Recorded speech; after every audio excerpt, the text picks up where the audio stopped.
Comics revolve around characters, so to no one's surprise, the character design phase is one of the most important parts of telling your story.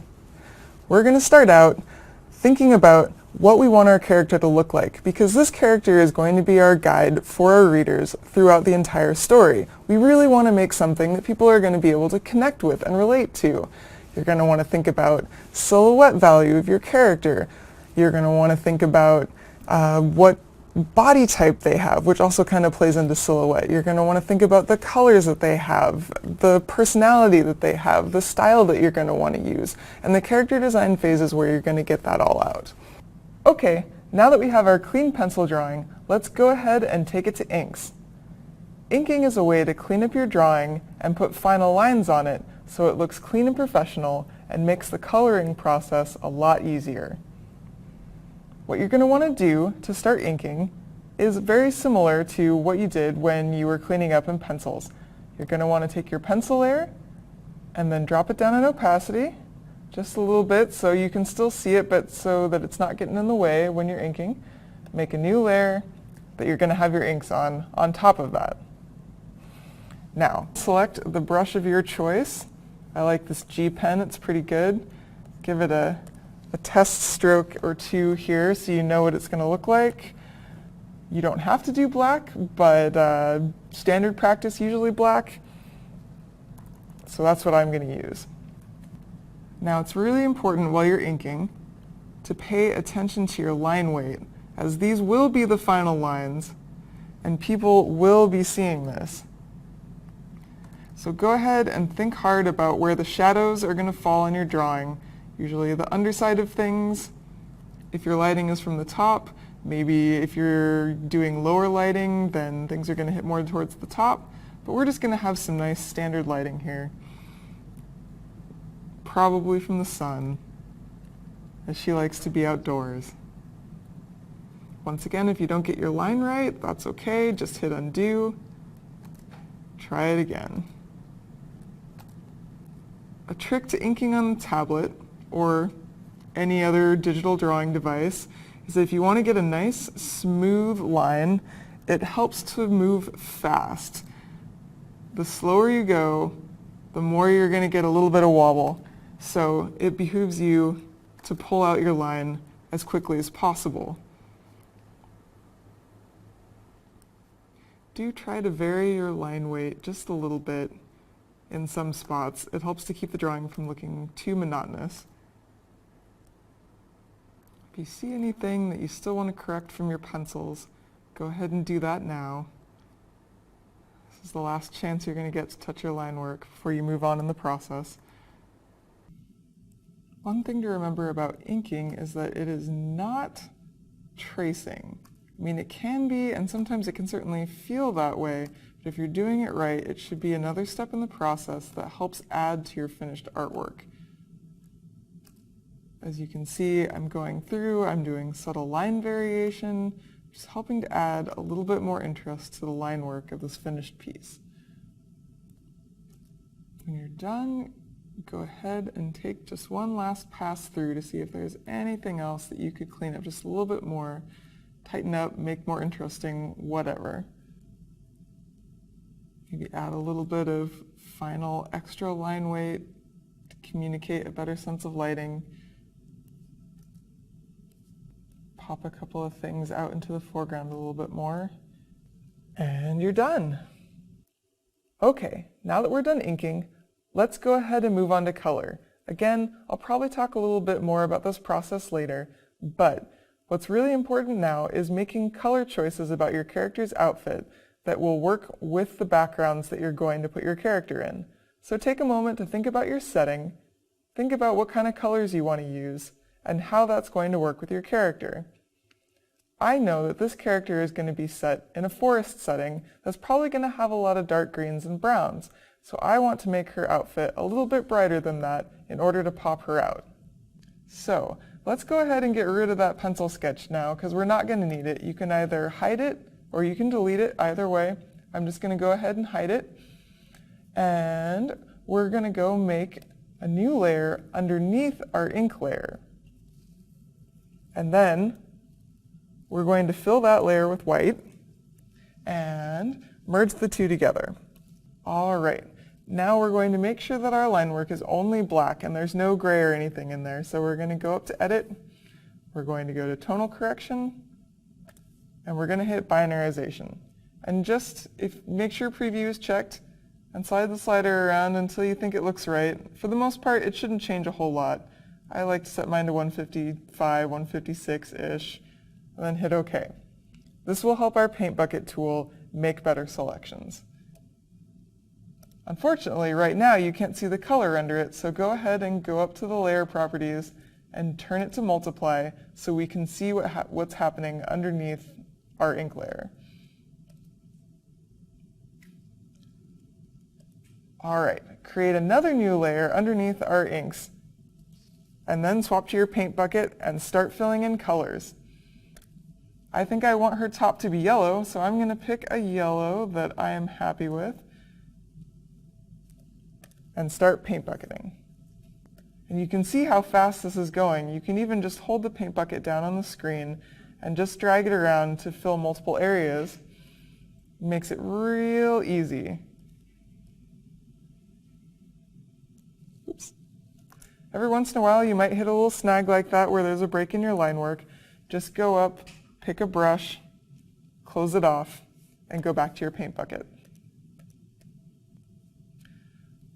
Now, in order to keep a little bit of continuity with her outfit and to keep things from getting a little bit too out of control with various colors, I'm going to try and use a lot of the same colors over and over again on her outfit. So I'm going to use the yellow for her gloves as well. I'm going to repeat the red of her sash in her hair tie as well. Now, one thing you're going to notice about this particular character design is that she has a lot of what I like to refer to as silhouette value. And what silhouette value is when your character stands out even if they were entirely blacked out as a black silhouette. And what is good about silhouette value is that it helps the viewer recognize your specific characters for the individuals that they are, as well as helps them track them throughout the page. Now, some things that you can use to help create silhouette value in your own characters are a very distinctive body type, a distinctive hairstyle. You can see she's got these crazy ponytail things going on off the back that, if she were just in silhouette, would definitely enable people to pick her out of a crowd. She's got this giant sash flowy thing that's going to be popping out as well. Just try and keep in mind little things like that make really nice character touches and help to give your work a very professional look. So the drawing looks pretty good like this. You can tell that even with just basic flat color, everything's already starting to pop and our character is really starting to come together. All right, now we have our flat color layer completed. However, if you want to give it kind of an animation look and feel, you can go back and add some very simple cell shading. Create a layer above your colors, and then you're going to want to select a very almost neutrally gray shadow color. I tend to like to use like a really gray purple. Don't make it particularly dark. Just something right about there ought to do just fine. And then you're going to want to set the layer you're going to do your shadows on to multiply, and then fill that layer with your shadow color. Okay, as you can see, it's kind of gotten everywhere for the moment, but don't worry, we're going to fix that with a layer mask. So this little symbol down here helps us create a layer mask, and we can use this so we can have a non-destructive process, which means that even when you erase things, you won't actually be erasing anything. Now, it's going to make a lot more sense in just a second, but let's go ahead and get rid of this shadow color for the moment by filling this layer with our clear or transparent color.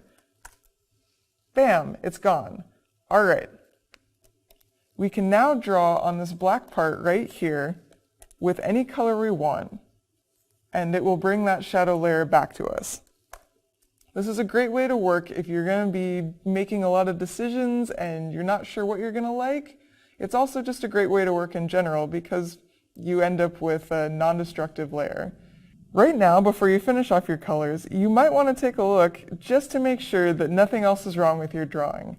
I was just about to start on the shadow layer when I realized, uh-oh, her pigtails somehow become flesh color. Let's go ahead and fix that real quick before we move on.